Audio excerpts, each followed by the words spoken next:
오늘의 성경 말씀은 구약 성경 요나서 1장 1절에서 3절까지 말씀입니다. 구약 요나서 1장 1절에서 3절까지의 말씀을 제가 봉독해 드리겠습니다. 여호와의 말씀이 아미떼의 아들 요나에게 임하니라. 이르시되 너는 일어나 저 큰 성읍 니느웨로 가서 그것을 향하여 외치라. 그 악독이 내 앞에 상달되었음이니라 하시니라. 그러나 요나가 여호와의 얼굴을 피하려고 일어나 다시스로 도망하려 하여 욥바로 내려갔더니 마침 다시스로 가는 배를 만난지라. 여호와의 얼굴을 피하여 그들과 함께 다시스로 가려고 배 삭슬 주고 배에 올랐더라. 아멘. 안녕하시죠? 네. 오늘이 마지막 주인데요. 말씀을 나누며 인사를 드리려고 합니다. 어떤 말씀을 나눌까 기도하다가 한 가지 신앙과 삶에 대해 부탁을 드리고 응원을 해드리는 것이 좋겠다 해서 오늘 말씀을 같이 나누려고 합니다. 먼저 이야기를 하나 해드리려고 합니다. 한번 들어보세요. 나귀는 처음에는 어느 정원사의 집에 있었습니다. 그곳에 나무며 나무에 줄 거름과 흙을 나르게 되었습니다. 늘 등짐을 지고 먼 길을 걸어야 하는 나귀의 운명으로 생각해 봤을 때 그다지 힘든 일은 아니었던 겁니다. 하지만 나귀는 자신이야말로 열심히 일만 하고 제대로 얻어먹지도 못한다라고 생각하게 되었습니다. 이웃집 나귀들을 보면 모두 자기보다 일은 덜하면서 훨씬 나은 대접을 받고 있다고 생각했기 때문입니다. 이에 나귀가 아침 저녁으로 하늘에 기도를 하였습니다. 일이 너무 힘들고 지긋지긋합니다. 제발 새로운 주인을 주십시오라고 아침 저녁으로 기도하였습니다. 마침내 하늘이 나귀의 기도를 들어주었습니다. 정원사가 나귀를 이웃집에 있는 옹기장이에게 팔았던 것입니다. 하지만 그날부터 나귀는 전보다 더 많은 짐을 지고 다녀야 했습니다. 옹기를 팔러 나갈 때면 허리가 휘도록 많은 짐을 실어야만 했고 무거운 흙과 도자기를 실어 나르리나 전혀 쉴 틈이 없었던 것이지요. 정원사의 집에서 일할 때가 오히려 좋았던 겁니다. 나귀는 다시 하늘에 기도했습니다. 제발 저에게 제 품위와 성격에 맞는, 제 품위와 성격에 어울릴 만한 그런 주인을 주십시오. 새 주인을 구해 주십시오라고 기도했습니다. 날마다 옹기를 나르고 흙투성이에서 일하는 것이 너무 힘듭니다라고 생각했던 거죠. 어찌된 일인지 이번에도 하늘이 기도를 들어줬습니다. 옹기장수가 하루는 생각하기를 이 나귀는 꾀가 너무 많고 엄살도 너무 심해서 우리 옹기점에서 일하기에는 부족해. 다른 나귀를 구해야 되겠다라고 생각하고 나귀를 팔기로 했던 겁니다. 그런데 하필 나귀를 사간 사람은 무자비하기로 소문났던 가죽쟁이였습니다. 말이든 소든 짐승이든 어떤 짐승이든 그의 집에만 들어오면 아무 불평도 하지 못했습니다. 주인은 어떤 짐승의 가죽이든지 잘 다뤘는데 산 짐승의 가죽이라고 해서 다루지 못할 리는 없었기 때문입니다. 만약 불평하고 만약 꾀를 부린다면 그날로 자신의 가죽을 벗겨버릴지도, 산채로 자신의 가죽을 벗겨버릴지도 몰랐던 일입니다. 나귀는 신세 한탄처럼 말했습니다. 세상에 참 복도 지지리도 없지. 우리 자주 하시는 말이신가요? 나귀가 그런 거예요. 세상에 참 복도 지지리도 없지. 예전 주인들과 함께 있는 게 훨씬 편했는데 이제 저 주인은 죽는 날까지 나를 부려먹다가 마지막에는 가죽까지 벗겨버리고 말겠지 라며 비로소 크게 후회했더라. 이솝 우화입니다. 자신이 있는 곳에 대해서 만족할 줄 모르는 사람이 있습니다. 누가 봐도 부러운 직장에 들어가서도 몇 달을 넘기지 못합니다. 능력이 있어서 다음 직장을 어렵지 않게 구할 수 있습니다. 하지만 또 얼마 가지 않습니다. 이유야 많습니다. 적성이 맞지 않는다거나, 일이 너무 과하고 힘들다거나, 생각한 것과 너무 다르다거나, 상사의 갑질과 횡포가 이루 말할 수 없다거나, 자아실현, 비전을 이루어낼 수 없다거나, 월급이 쥐꼬리만 해서 도무지 살아갈 수 없다거나. 그런데 만족하지 못하고 허상만을 쫓게 된다면 결국 과거에 대한 아쉬움과 회한만이 남게 되는 것을 보게 됩니다. 있는 자리에 고마움을 모르고 거기만 벗어나면 언제나 더 좋은 자리가 있을 줄을 안다는 거예요. 누가 그럴까요?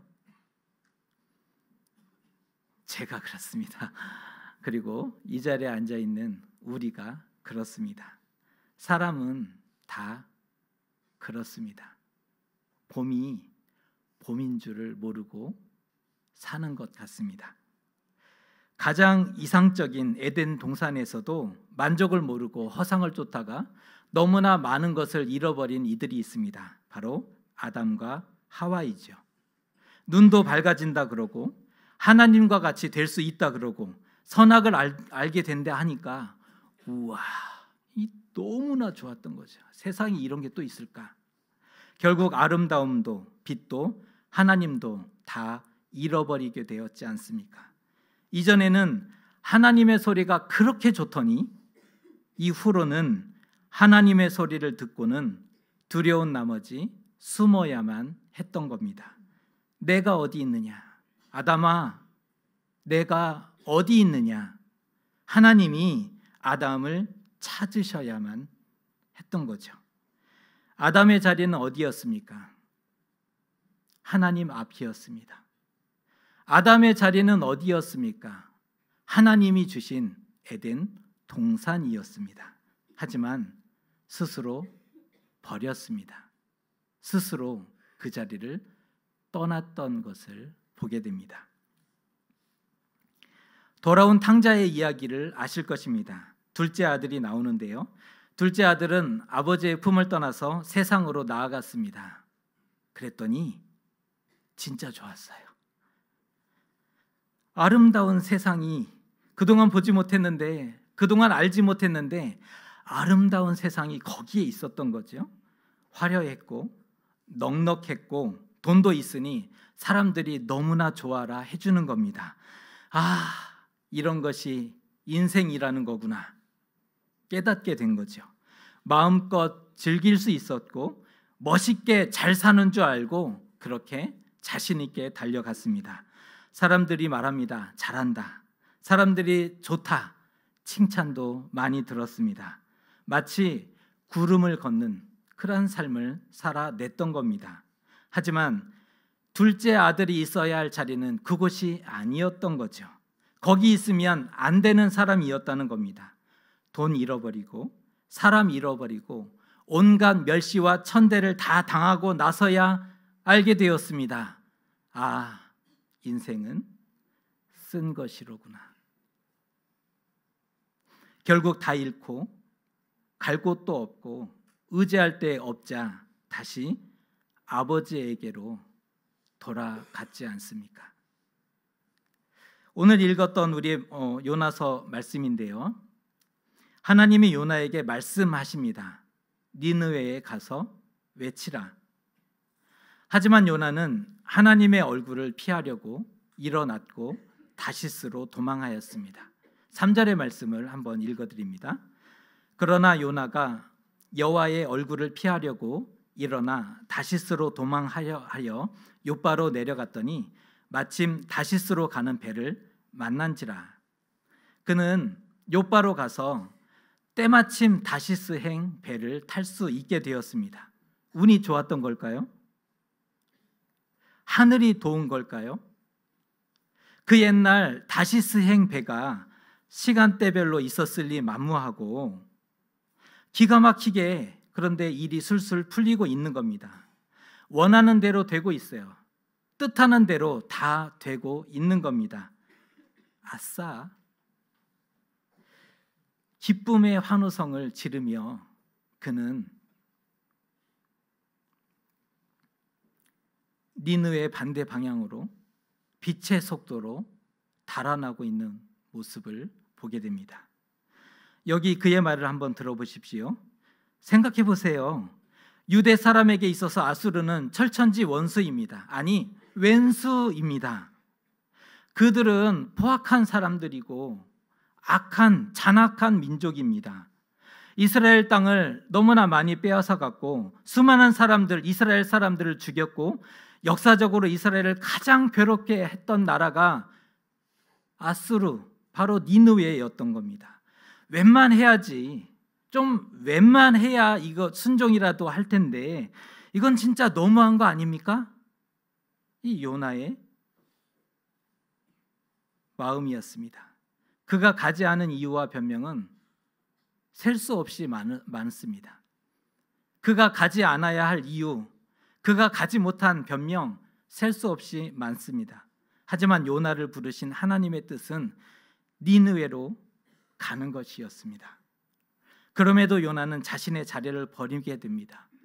하나님이 부탁하신 그 자리를 떠나게 되는 것을 보게 됩니다.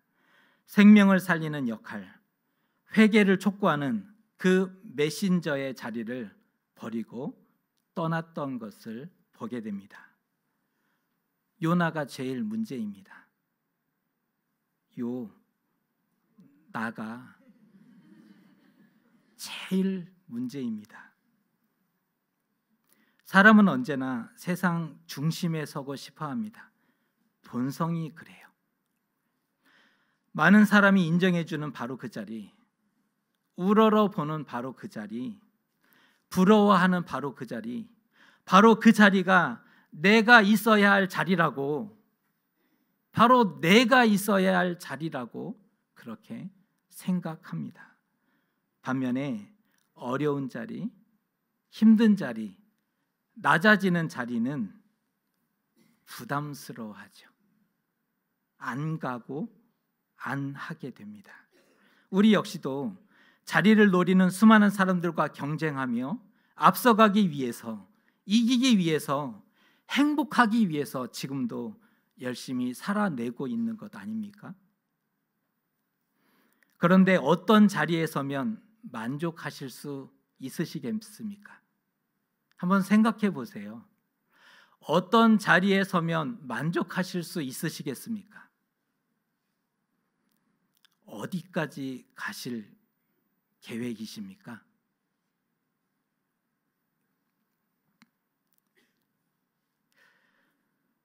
그리스도인의 자리는 어디일까요?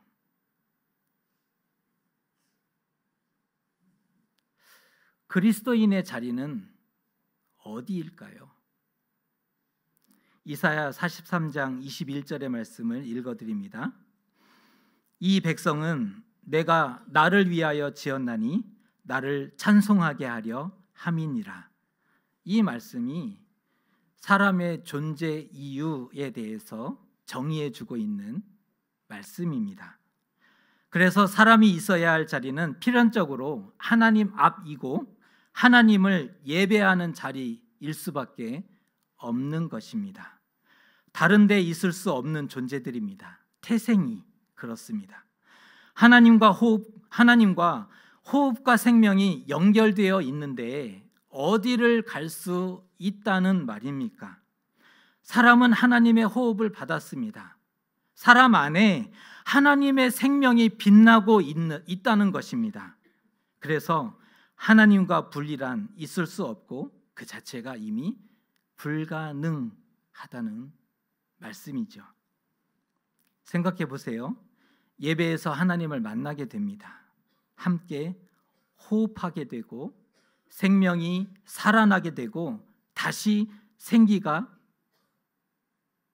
가득하게 되는 거예요.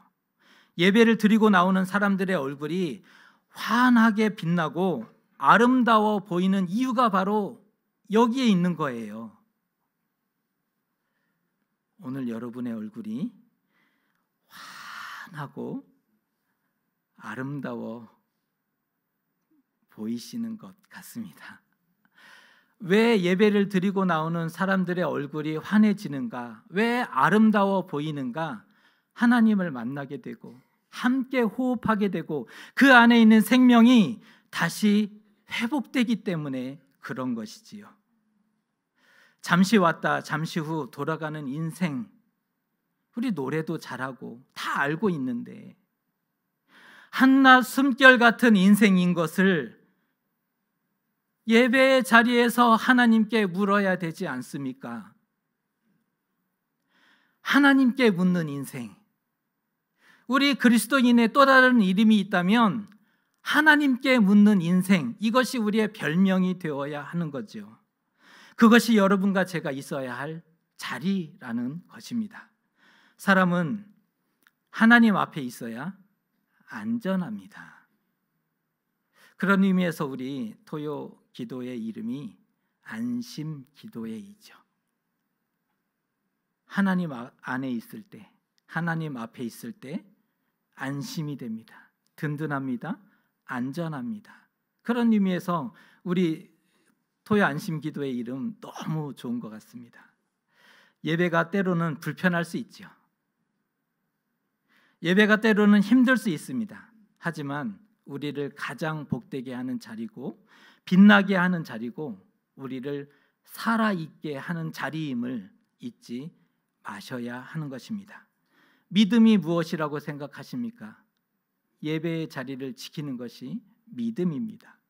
인내가 무엇이라고 생각하십니까? 고통을 참아내는 것이 인내가 아니라, 그 어려운 삶을 견뎌내는 것이 인내가 아니라 예배를 지키는 것, 예배의 자리를 지키는 것, 그것이 그리스도인의 인내인 것입니다.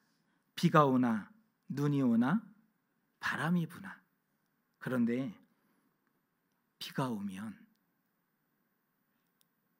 안 오세요. 눈이 오면 길이 불편하긴 한데 줄어요. 바람이 불면 불려져서 날아가요. 그것은 쭉정이잖아요.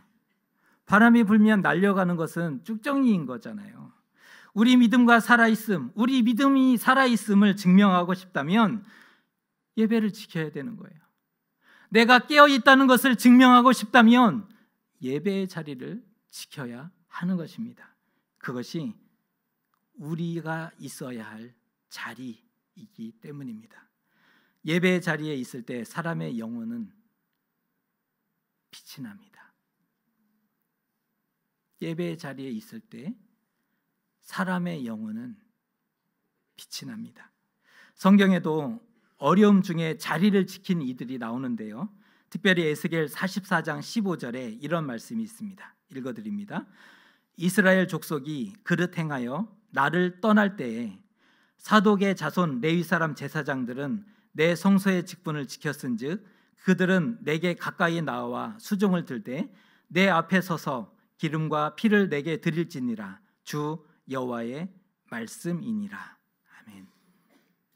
이스라엘 백성들이, 하나님의 백성들이 하나님을 버리고 떠난 상황입니다. 어떻게 하나님의 백성이 하나님을 버리고 떠날 수 있을까요?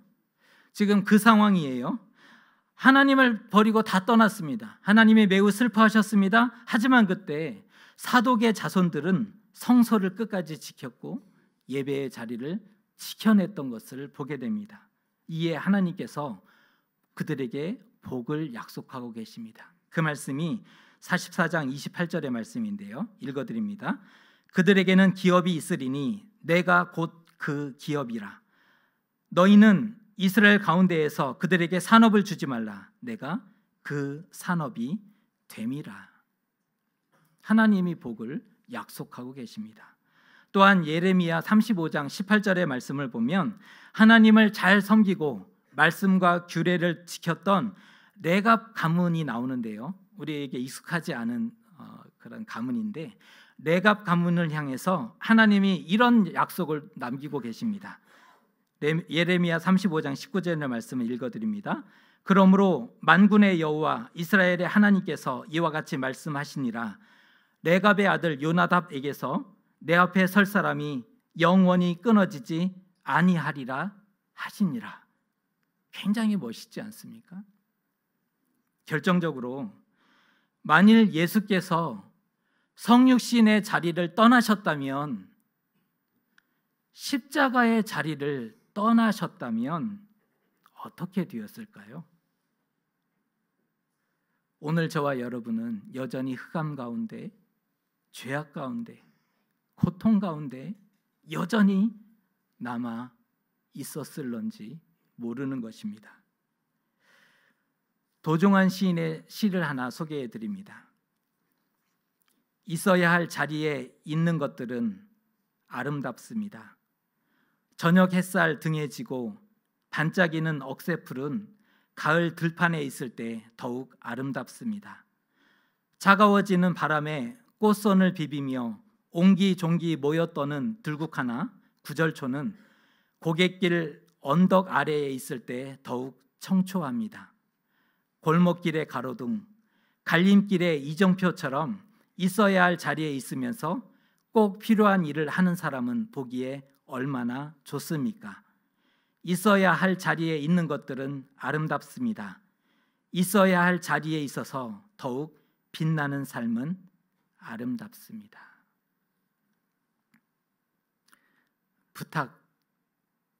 부탁드립니다. 정의교회를 거쳐 덕소교회, 그리고 2018년 오늘까지 예배의 자리를 지켜왔듯이 새해에도, 그리고 우리의 남은 인생에도 예배 신실하게 이것 하나를 약속했으면 좋겠습니다. 예배의 자리를 지키자. 한번 따라합니다. 예배의 자리를 지키자. 하나님의 자녀는 하나님 앞과 하나님을 찬양하는 자리에 있어야 어울립니다. 있어야 할 자리에 있으므로 하나님 앞에서 더욱 아름답고 빛나는 삶을 살아가시는 여러분 되셨으면 좋겠습니다. 해를 더할수록 나이와 주름만 더하는 것이 아니라 생각이 성숙해지고 믿음이 자라야 되지 않겠습니까? 예배의 자리를 지키는 것에서부터 다시 시작하시면 어떠실까요? 구상 시인의 꽃자리라는 시가 있는데요, 일부를 읽어드리겠습니다. 반갑고 고맙고 기쁘다. 앉은 자리가 꽃자리니라. 내가 시방 가시방석처럼 여기는 너의 앉은 그 자리가 바로 꽃자리니라. 부러워할 것도 없고 비교할 것도 없습니다. 지금의 자리가, 지금 우리가 앉아 있는 이 자리가 꽃자리인 것입니다. 덕소교회, 이보다 더 좋을 수 없습니다. 아멘인가요? 좋은 목사님이 계시고, 아멘인가요? 좋은 교우들이 있고, 또 좋은 예배의 처소가 있고, 이보다 더 좋을 수 없지 않습니까? 우리가 이 자리를 지켜내셨으면 좋겠습니다. 그동안 한다고 했지만 잘 안 된 경우도 있었습니다. 열심히 예배의 자리를 지키기 위해서 노력도 했고 한다고 했지만 잘 안 된 경우도 있었습니다. 하지만 괜찮습니다. 다시 힘을 내시면 좋겠습니다. 다시 용기를 내셨으면 좋겠습니다. 어려울 수 있고 힘들 수 있고, 비록 주변에 아무도 도와주지 않는다 할지라도 버티고 견디고 지켜내셨으면 좋겠습니다. 그렇게 예배의 자리를 지켜낼 때 하나님이 여러분의 삶의 자리와 인생의 자리를 지켜주실 것입니다. 비록 풀 수 없는 문제를 만난다 할지라도 더 잘 걸어갈 수 있도록 하나님이 도와주실 것입니다. 약속 하나 하시면 어떨까요? 여러분들은 덕소교회 예배의 자리를 꼭 지켜주십시오. 파주교회도 교회다움과 높은 뜻 정신, 그 자리를 지키기 위해서 노력하겠습니다. 승리하셨으면 좋겠습니다. 그리고 건강하셨으면 좋겠습니다. 많이 행복하셨으면 좋겠습니다. 다시 만날 때 그래야 반가움으로 서로 인사하고 축복할 수 있지 않겠습니까? 우리 함께 하나님 앞에 예배하며 살다가 주의 얼굴 만나는 바로 그 순간 가장 아름다워지시기를 주님의 이름으로 축복합니다. 기도하겠습니다. 하나님, 우리를 예배자로 부르셨습니다. 하나님을 찬양하고 예배하는 그 자리가 바로 우리가 있어야 할 자리임을 잊지 않게 하시고 예배의 자리를 지킴으로 진정 아름다운 삶이 되게 하여 주시옵소서. 특별히 덕소교회가 우리에게 맡겨주신 꽃자리임을 잊지 않게 하여 주시옵소서. 하나님 사랑합니다. 예수님의 이름으로 기도드리옵나이다. 아멘.